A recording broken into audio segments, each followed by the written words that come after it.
예수 그리스도의 본성 가운데 하나는 맑은 샘물입니다. 샘물은 퍼도 지속해서 깨끗한 물을 우리들에게 제공합니다. 예수님께서는 우리에게 주시기를 너무 기뻐하십니다. 그냥 기뻐하시는 게 아니라 주고 또 주고 싶어 하시는 본능을 가지고 계십니다. 이때 예수님께서는 좋은 것을 주십니다. 예수님 1도 나쁜 거에 관심이 없으십니다.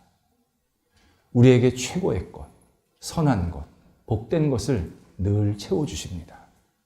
그것이 기도 응답으로도 나타나고 또 내가 어떤 역할을 했을 때 결과물로도 나타납니다. 반드시 우리에게 최고의 것을 주십니다. 예수님께서 주실 때 한 가지는 확인을 하십니다. 예수님을 진심으로 경외하는가? 예수님을 진심으로 존중하는가? 이거 하나는 보십니다. 예수님께서 당신을 멸시하고 가벼이 여기는 자에게는 주지 않으십니다. 줄 수가 없으십니다. 가끔 예수를 믿지 않는 사람들이 저는 좋은 걸 누리고 있고 이렇게 잘 살고 있습니다. 말할 때가 있습니다. 그것은 그에게 결코 좋은 게 아닙니다. 그에게 독이 되고 있습니다. 그리고 그걸 준 것은 예수님이 주신 게 아니라 어두운 영이 예수를 믿지 말라고 이상하게 계속 채워주는 현상들이 분명히 있습니다. 어두운 영은 뭔가 우리에게 계속 채워주면서 예수 없이도 잘 살 수 있어. 예수랑 너 별로 상관없어. 내가 너한테 잘해줄게. 예수님께도 그렇게 유혹을 했습니다. 네가 나한테 절하면 세상 다 주겠다고. 어두운 영 계속 우리한테 그렇게 유혹합니다. 그리고 우리가 그걸 받아가 누리면 그때부터 계속 예수를 거부하게 되고 예수님과 거리가 멀어지는 그러한 생활로 이어지게 되면서 절대 복이 아니라 독이 됩니다. 반면 예수님께서 주시는 것, 그것은 우리를 예수님을 더 잘 믿고 따르고 의지할 수 있도록 해주시는 최고의 복된 통로가 됩니다. 때로 고난도 있을 수 있고 또 성공도 있을 수 있고 다양한 것들이 있을 수 있는데 예수님이 나한테 주신 것은 내가 예수님을 더 잘 믿고 진심 어린 주님의 백성으로 구원받는 그러한 은총을 누리게 하기 위해서 우리들한테 주십니다. 그렇다면 우리가 예수님을 존중하고 경외하는 것을 어떻게 할 수 있을까요? 우리가 입술로 저 예수님 경외합니다. 예수님 존중합니다. 저 예수님 의지합니다. 그렇게 말하면 네가 나를 의지하는구나. 그러실까요? 아니요. 오늘 본문에서 우리가 뭐를 해야 경외하는지를 확인하시겠다 약속하십니다. 예수님의 말씀을 지키는 자. 예수님의 말씀을 지키는 자는 예수님께서 당신을 경외한다. 당신을 존중하고 귀하게 여긴다라는 것으로 인정해 주시겠다고 말씀하십니다. 그래서 우리는 오늘 두 번째 읽은 요한일서 3장 22절의 말씀을 정말 진지하게 깊이 받아들여야 합니다.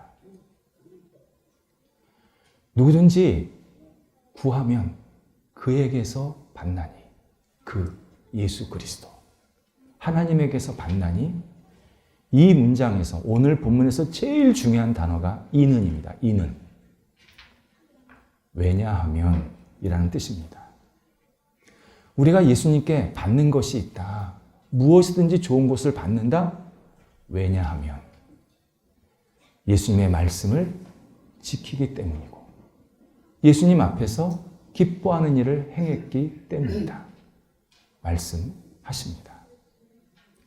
하나님의 뜻은 명쾌합니다. 우리가 예수 그리스도의 말씀을 소중히 여기고 예수님 앞에서 그 말씀대로 살면 예수님이 기뻐하시면서 우리들에게 계속 무엇인가를 채워주시겠다 약속합니다. 내가 신앙생활 오래 하고 열심히 하고 그건 둘째입니다. 내가 예수님 믿고 천국 가겠습니다. 그건 본인의 생각입니다. 진짜 예수 그리스도를 믿고 천국 가고 구원받고 하나님의 자녀가 되는 비결, 믿는 대로 예수님의 말씀을 실천하는 삶입니다. 예수님의 말씀과 내 신앙생활이 분리가 되어 있다. 그러면 나는 아직도 세상 속에서 방황하고 있는 상태입니다. 그냥 내가 살고 싶은 대로 사는 겁니다. 그리고 예수를 믿는다라고 말만 할 뿐인 겁니다. 내가 예수 그리스도를 믿는다면 반드시 말씀으로 실천된다. 말씀에서 얘기하시는 나의 삶, 내가 말하는 태도, 내가 생각하는 것, 행동하는 것. 그게 모두 말씀 위에 서서 어떤 행동과 말을 할 수밖에 없다. 이게 오늘 예수님께서 우리에게 알려주시는 중요한 내용입니다. 하지만 일부 신앙인들은 예수님의 말씀을 지키는 것을 유예하거나 선택으로 여깁니다. 어차피 제가 은혜로 구원받는 거 아닙니까? 저 은혜로 구원받으면 그냥 그걸로 됐지. 무슨 하나님의 말씀을 자꾸 지키라고 합니까? 예, 알겠습니다. 제가 지키는데요. 제 신앙이 좀 성숙한 다음에 제가 영적으로 조금 여유롭고 그리고 조금 영그러진 다음에 지키겠습니다. 제 삶의 문제가, 제 현실의 문제가 조금 안정되고 먹고 살만하고 좀 잘 살게 되면 그때 제가 하나님의 말씀을, 예수님의 말씀을 좀 생각해보고 지키도록 노력 좀 하겠습니다. 이렇게 말하는 사람들이 상당히 많습니다.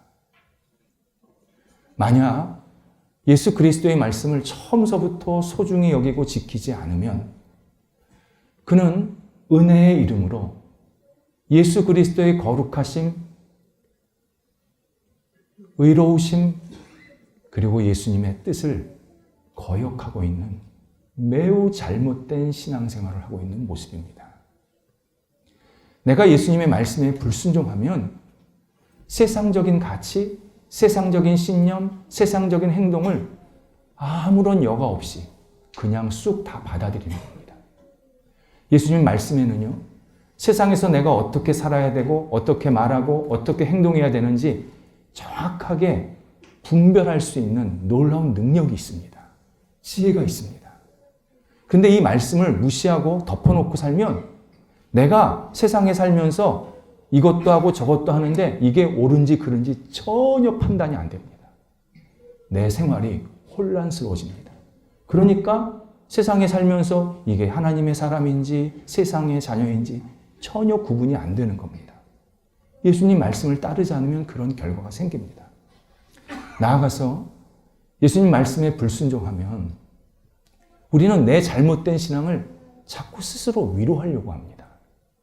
내가 예수님의 말씀을 지키지 않는 신앙이 잘못됐구나. 그걸 어디서 깨닫냐면 예수님 말씀을 지키면 깨달아요.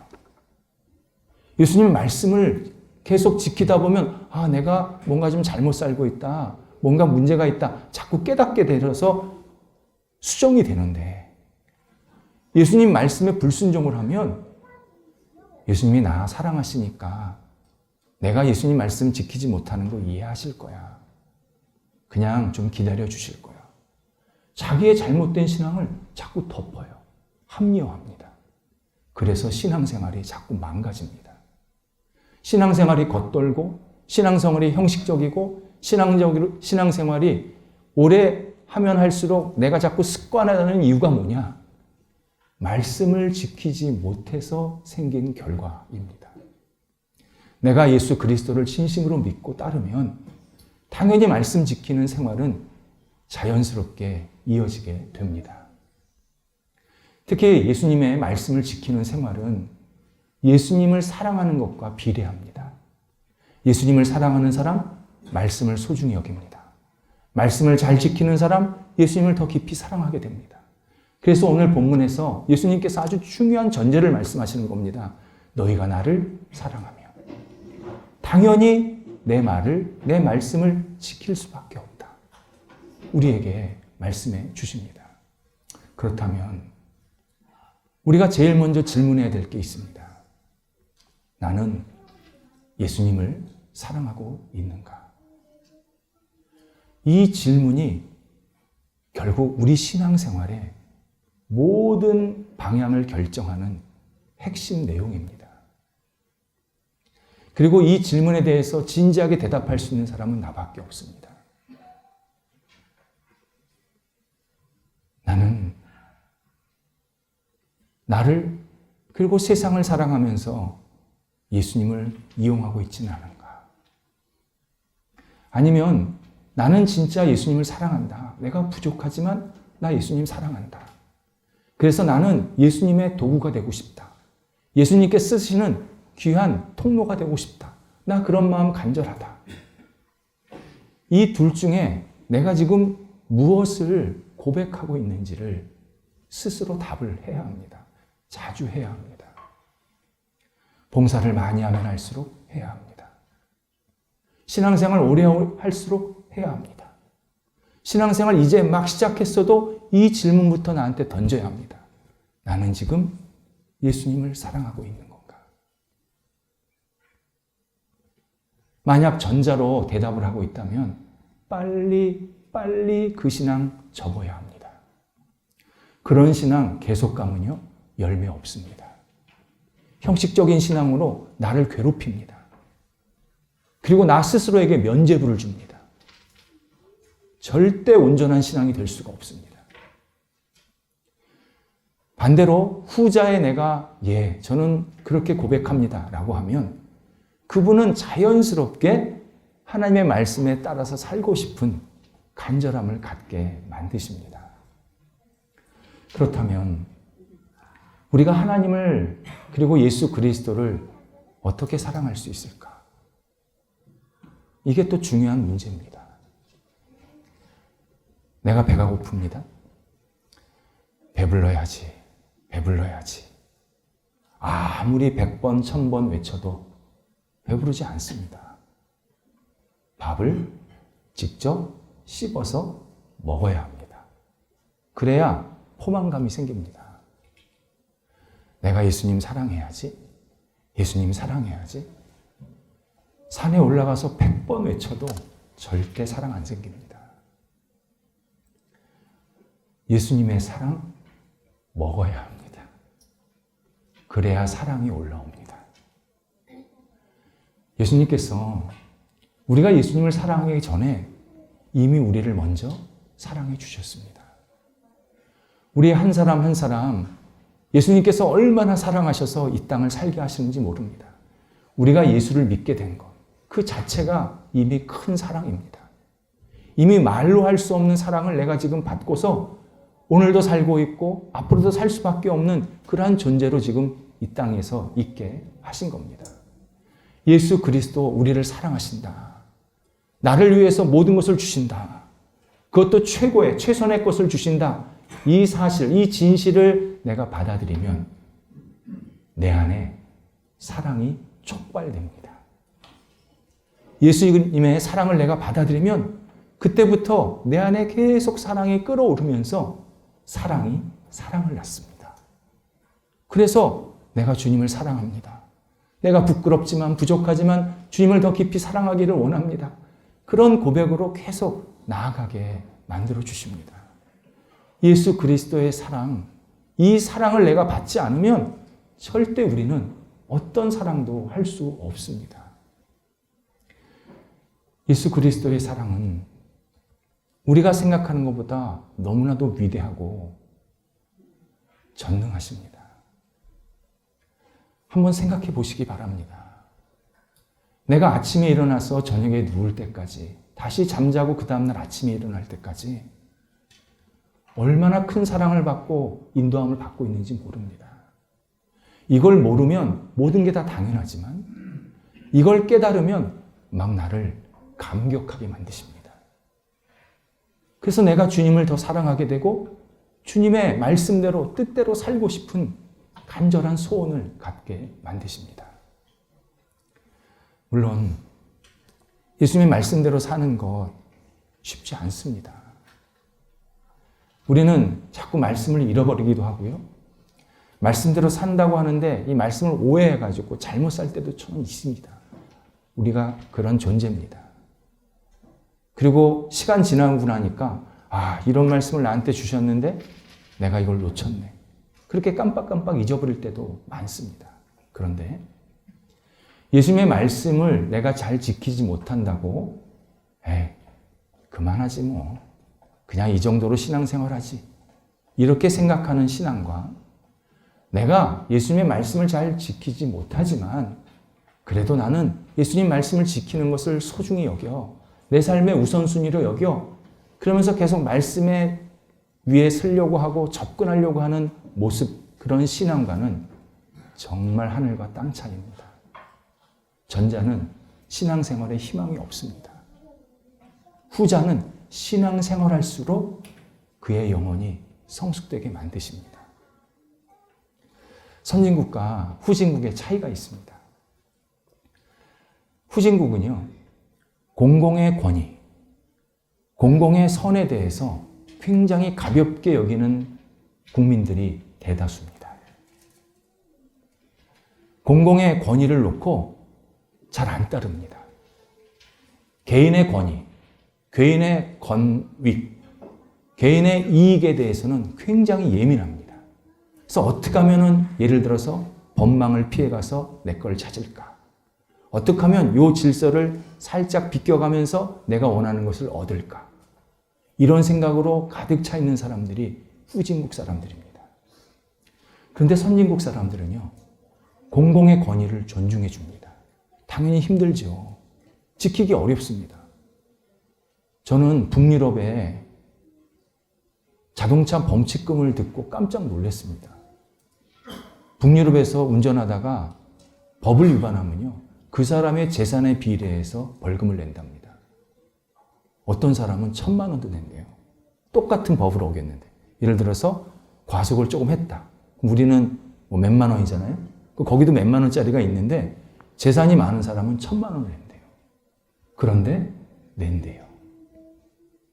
공공의 질서, 공공의 권위에 대해서 인정을 하는 겁니다. 힘들죠. 억울하죠.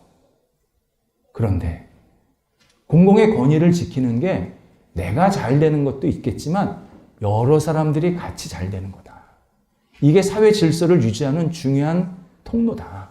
그걸 인정하기 때문에 공공의 권위를 인정하는 겁니다. 그리고 자신이 그 공공의 권위를 올라갔을 때 또 그 역할을 할 수 있는 겁니다. 그게 선진국입니다. 마찬가지입니다. 예수님의 말씀을 지키는 것.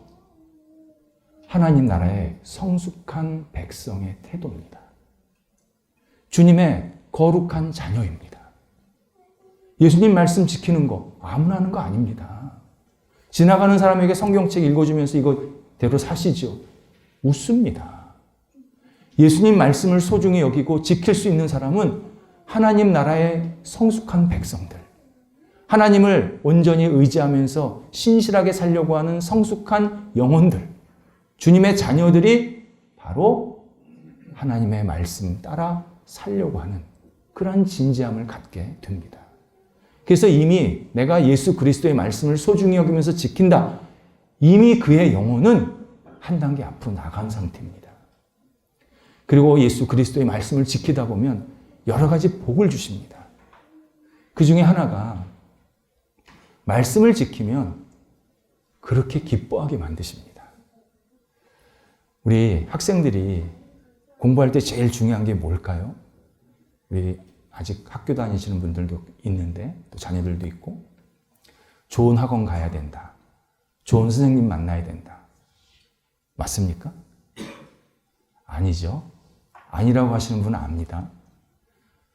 학생에게 제일 필요한 것은 학습 동기입니다. 내가 문제를 풀었는데 이게 잘 푼 겁니다. 그러면 기쁘잖아요. 그럼 또 풀고 싶잖아요. 그러면 그거 풀고 마치면 또 풀고 싶잖아요. 그게 학습 동기입니다. 그 학습 동기가 없으면 아무리 좋은 사람 갖다 대도 공부 안 합니다. 마찬가지입니다. 우리가 예수 그리스도의 말씀을 지키면 영적인 동기가 막 부여가 됩니다. 하나 지켰더니 예수님께서 큰 기쁨을 채워주십니다. 이건 말로 표현할 수 없는 기쁨입니다. 이게 돈 벌어서 얻는 기쁨이 아닙니다. 그래서 성경에서는 이 기쁨을 뭐라고 표현했냐면 희락. 희락. 기쁨 더하기 기쁨이라는 뜻입니다. 기쁘고 기쁘게 만드신다는 겁니다. 세상에서 얻을 수 없는 기쁨입니다. 내가 하나님의 말씀을 지키다 보면 내 영혼에 막 기쁨이 솟아오르게 하십니다. 그래서 또 지키고 싶고 또 지키고 싶고 그러다 보니까 어느새 내 영혼이 점점 무르익어 가는 겁니다. 또 하나 복을 주십니다. 어떤 말씀을 지키다 보면 내 영혼 속에 계속 힘을 불어넣어 주십니다. 말씀을 지킬 수 있도록. 말씀을 안 지켰을 때는요, 내가 지킬 수 없는 조건, 지킬 수 없는 상황만 계속 보입니다. 아, 난 이래서 안 돼, 이래서 안 돼. 그런데 말씀을 지키면서 살다 보면 내 안에 계속 용기를 주시고 뭔가를 지킬 수 있도록 계속 기회를 주시고 그리고 내가 그 지키면서 더 큰 기쁨을 누릴 수 있도록 영적인 만족감을 계속 채워주십니다. 그래서 하나를 지키면 더 큰 기쁨을 얻게 만드십니다.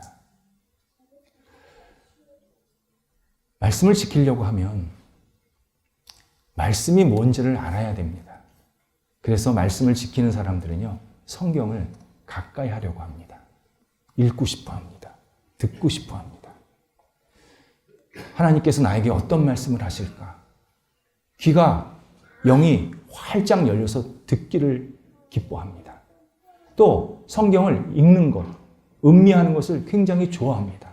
아, 이런 말씀이 나한테 있었구나. 이런 말씀을 내가 지켜야겠구나. 계속 내 스스로 좋은 도전을 받게 만드십니다. 성경, 참 놀라운 내용입니다. 성경의 주제는요, 우리 인생의 주제가 다 들어있습니다. 완전히 녹아들어 있습니다. 그뿐이 아닙니다. 성경에는요, 우리 주변 환경들, 이 천지 창조의 시작 때 무슨 일이 일어났었는지, 또 이 우주에 관한 내용들, 이런 내용들이 성경에 들어 있습니다. 예를 들어서 욥기라는 책이 있습니다. 욥기의 배경이 아브라함 시대 정도 됩니다. 그런데 그 욥기 안에 천지 창조할 때의 모습, 우주 질서, 생명의 신비로움, 이런 내용들이 욥기 안에 들어가 있습니다. 욥기가 최근에 쓰여진 게 아니에요. 우리는 그걸 최근에 과학적인 어떤 관측으로 알게 된 사실들인데 이미 욥기에는 수천 년 전에 놀라운 우주의 질서와 비밀이 계속 진술되어 있었습니다. 우리가 몰랐던 거죠. 제대로 안 읽었던 거죠. 깊이 안 받아들였던 거죠. 그냥 흘려넘긴 거죠. 들여다보면 놀라운 얘기가 있는 겁니다. 성경의 주제 가운데 아주 중요한 하나가 사랑입니다. 하나님께서 우리를 너무 사랑하신다. 이 내용이 성경에 계속 반복되어 나옵니다. 하나님이 나를 사랑하신다. 그런데 이 예수 그리스도의 사랑으로 끝나는 게 아니라 이 예수 그리스도의 사랑을 받은 사람은 반드시 뭘로 이어지느냐? 이웃사랑으로 넘어간다라고 말씀하십니다. 그래서 성경에 내 이웃을 내 몸처럼 사랑하라는 말씀이 구석구석에 있습니다. 구약성경 시작부터 신약성경 끝까지 내 이웃을 내 몸과 같이 사랑하라. 아주 직접 대놓고 내 이웃을 내 몸과 같이 사랑하라 말씀하신 것도 여러 번 나오고요. 어떤 상황, 어떤 사건, 어떤 관계성 속에서 이웃을 사랑하는 게 얼마나 중요한지를 계속 우리들한테 보여주십니다. 실천하라는 거죠. 하지만 적지 않은 신앙인들, 일반인들도 그렇지만 신앙인들도 사랑에 옹색합니다. 사랑의 상처 때문에 그렇습니다. 과거에 사랑을 해서 받았던 상처, 또 내가 앞으로 사랑하면 받을 수밖에 없는 상처, 그런 것 때문에 두려워해서 사랑을 자꾸 멀리 하려고 합니다. 거부하려고 합니다. 그리고 참는 게 뭐냐? 반려견, 반려묘입니다. 저는 직접 물어봤습니다. 동물을 그렇게 좋아하시는 분에게 왜 그렇게 좋아합니까?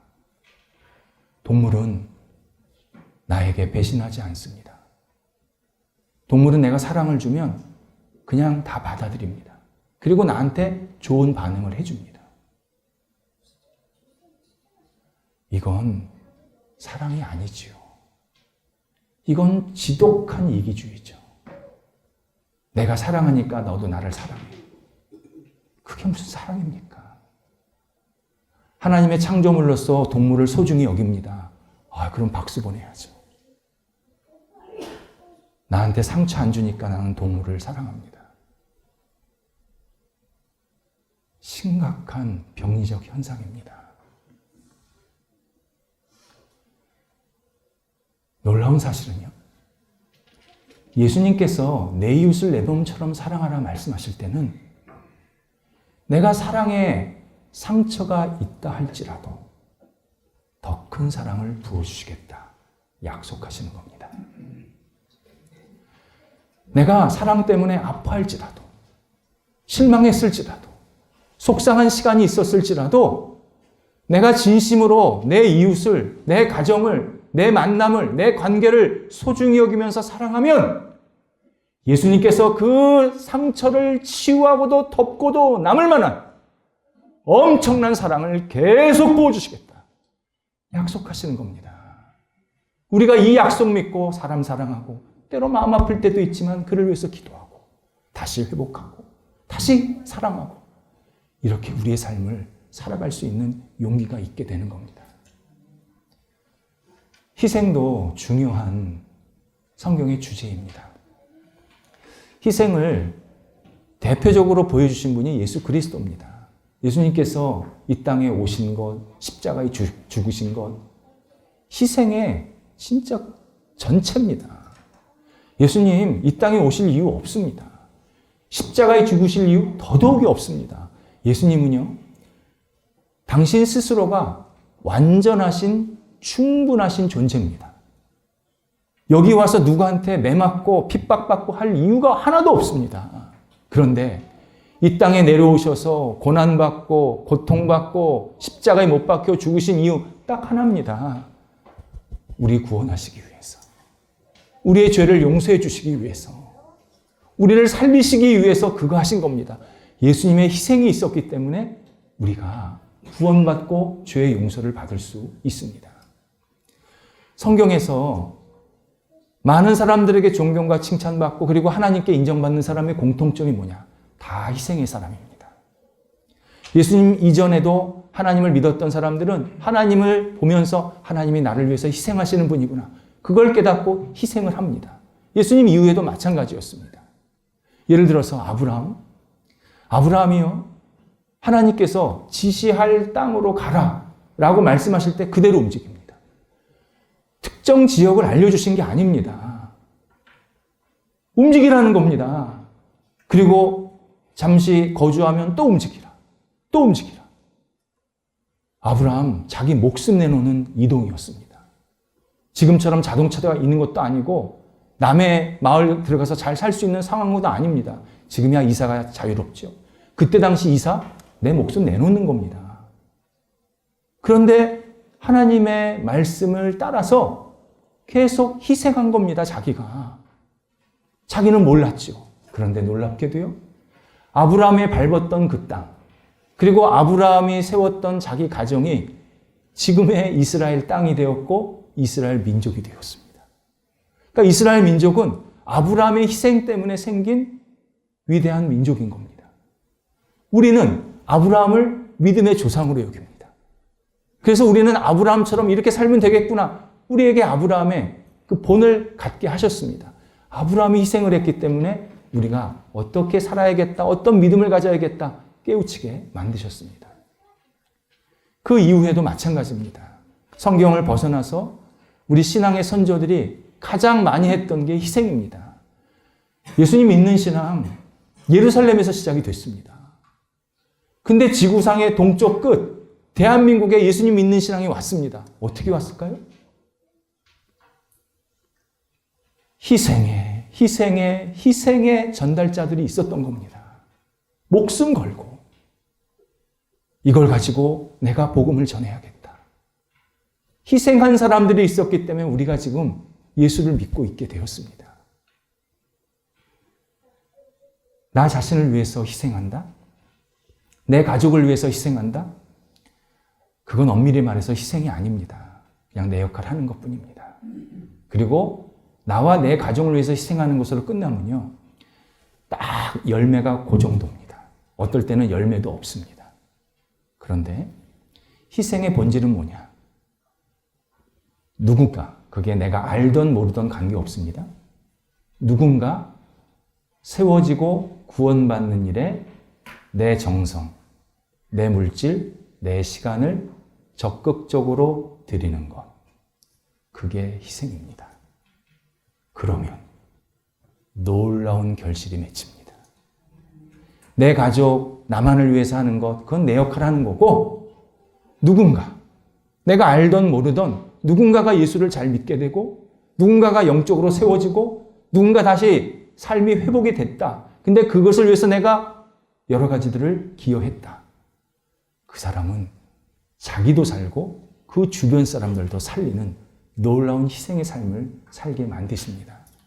그리고 그 희생은 엄청난 열매가 맺히는 겁니다. 예수 그리스도를 믿는 것, 예수님을 사랑하는 일입니다. 예수님을 사랑하는 사람, 예수님의 말씀을 지키는 사람입니다. 이 등식이 깨지면 그때부터는 신앙이 망가집니다. 이 등식이 내가 살아있는 동안 계속 유지가 되면 그 사람의 신앙은 점점 커집니다. 그래서 예수님께서 내 말을 지키는 자가 큰 일을 하는 자라고 말씀하시는 겁니다.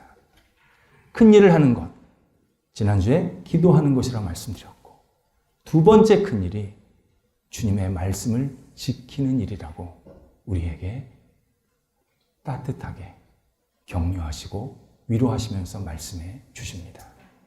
기도하겠습니다. 하나님, 저에게 말씀을 주셔서 감사합니다. 저희가 말씀 속에 거하는 믿음의 사람들이 되게 하옵소서. 말씀과 저희 삶이, 저희 영혼이, 저희 신앙이 분리되지 않게 하시고, 말씀 속에 거하면서 말씀 속에 세워지는, 말씀에 따라 순종하는 하나님께서 기뻐하시는 저희 삶과 영혼이 될 수 있도록 인도하여 주옵소서. 우리를 가로막는 모든 어두운 영의 공격들이 말씀으로 이겨낼 수 있도록 역사하여 주시옵소서. 예수님의 이름으로 기도드립니다. 아멘.